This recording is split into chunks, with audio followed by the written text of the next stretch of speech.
Hero Naga Chaitanya, heroine Samantha బంధం గురించి అందరికీ తెలిసిన విషయమే. ప్రేమించి పెళ్లి చేసుకున్న ఈ జంట కొన్ని సంవత్సరాలకే విడాకులు తీసుకోవడం జరిగింది.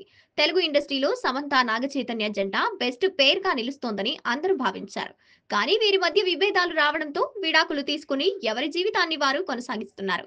అయితే విడాకుల విషయంలో అభిమానులు రెండు వర్గాలుగా విడిపోయి సమంతది తప్పంటే లేదు లేదు నాగ చైతన్యదే తప్పు అని సోషల్ మీడియాలో వేదికగా యుద్ధం చేశారు.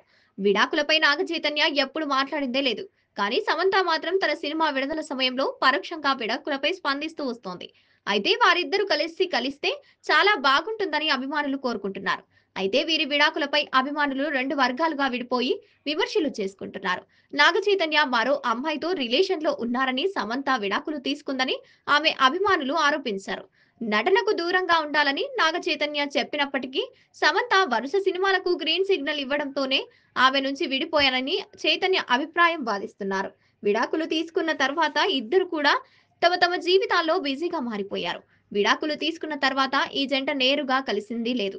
కానీ తాజాగా వీరిద్దరూ కలిసి ఓ వేదికపై దర్శనమిచ్చే అవకాశం కనిపిస్తోంది. వీరిద్దరూ కలిసి నటించిన తొలి సినిమా ఏం మాయ చేసావే. తాజాగా ఈ సినిమాను రిలీజ్ చేయాలని సన్నాహాలు జరుగుతున్నాయి. 2010లో విడాకుల తర్వాత ఈ చిత్రం బ్లాక్ బస్టర్ హిట్ అందుకోవడంతో కాకుండా నాగ చైతన్యకు లవర్ బాయ్ ఇమేజ్ ను తీసుకొచ్చింది. సమంతకు సైతం నటించిన తొలి సినిమానే హిట్ కావడం ఆమె కెరీర్ కు ప్లస్ అయ్యింది. ఈ సినిమా సమయంలో వీరిద్దరూ ప్రేమించుకున్నారు.